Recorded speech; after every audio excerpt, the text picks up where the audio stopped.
Really quickly at the end of class, and I wanted to take just about 5 minutes to explain why it's important and what effect it would have in your lives. And then we're going to do an inquiry lab. Woo! Yeah. So, we derived yesterday, we said that if there was a net amount of work done, then an object's kinetic energy would be changed. Right? That was the premise. And we saw that in our homework on number 19 as well. That that helicopter had two forces acting on it. One force did more work than the other did, but the net amount of work ended up changing the kinetic energy of that helicopter. I do want to show you one thing real quick here. So, how much, that helicopter took off from rest, right? And it had no speed at the beginning. How much kinetic energy did it have at the beginning? It had zero, right? If you're not moving, you have no kinetic energy. But then it accelerated for 5 seconds at a rate of 2 meters per second squared. How fast was it going at the end?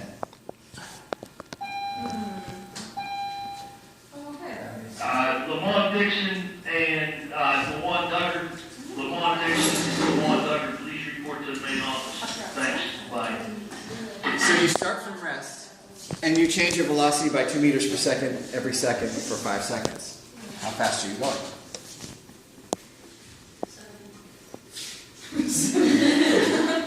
All right, let's try this again.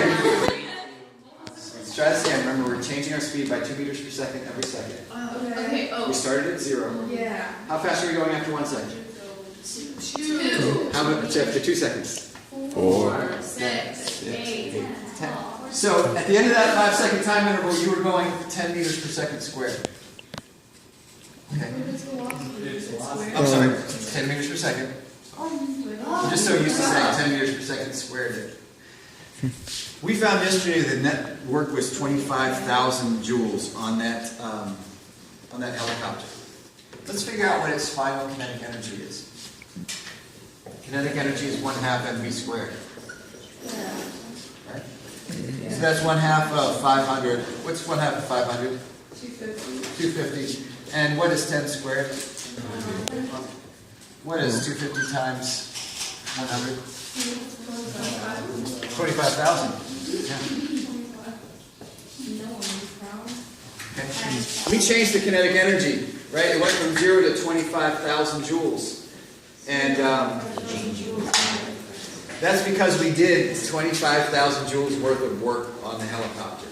That's where it got its energy, from all the work being done. Or I'm sorry, that's where it got all its kinetic energy, from the net amount of work that was done. Okay. All right. So, fine, you're not a helicopter pilot. How does this... you might be sometime. How does the work energy theorem affect us? It doesn't. It does.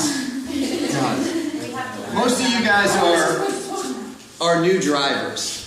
Yes. Right? Or prospective drivers. Or at some point in your life may drive a car. Or you might be in a car that's moving at some point as a passenger. No, maybe I walk everywhere. All right.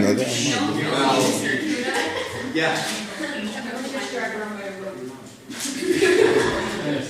Maybe you've seen a car.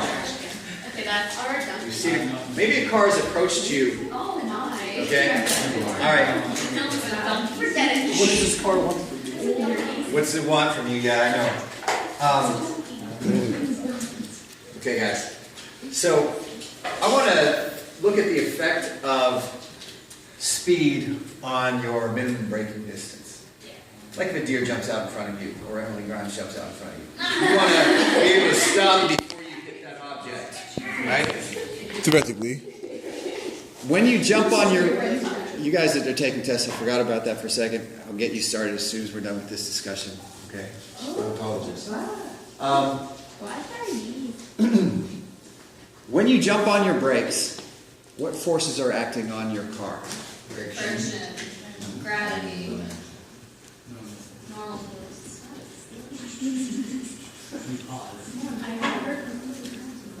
Okay? What is your net force? Okay.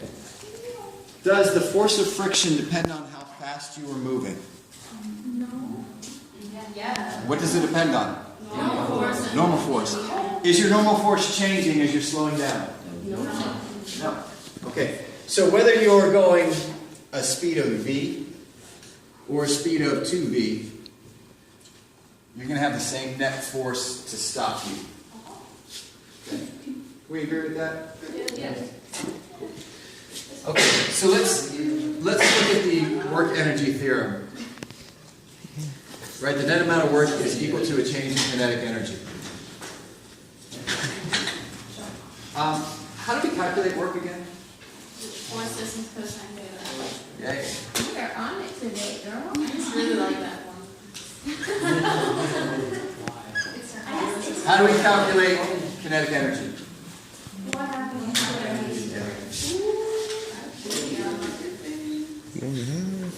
And since we are going from moving to stopped, it's our change in kinetic energy is really 0 minus 1/2 mv squared. Right? We're slowing down. This was our initial speed, v. This is our final speed based on mv squared, v being 0. You would have no kinetic energy at the end. Yeah? This is not like you're on a hill. This is just like straight. Same basic ideas, but yeah, you're right. There would be some differences. Okay.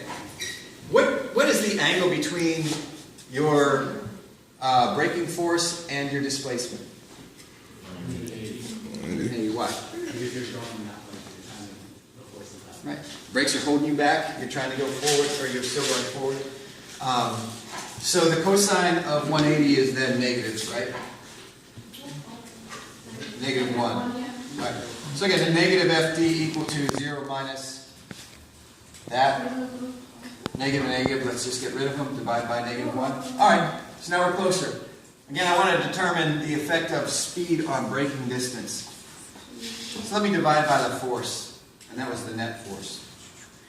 So the displacement is going to be 1/2 mv squared over the net force. Okay? Well, guess what? Chicken butt. That's right.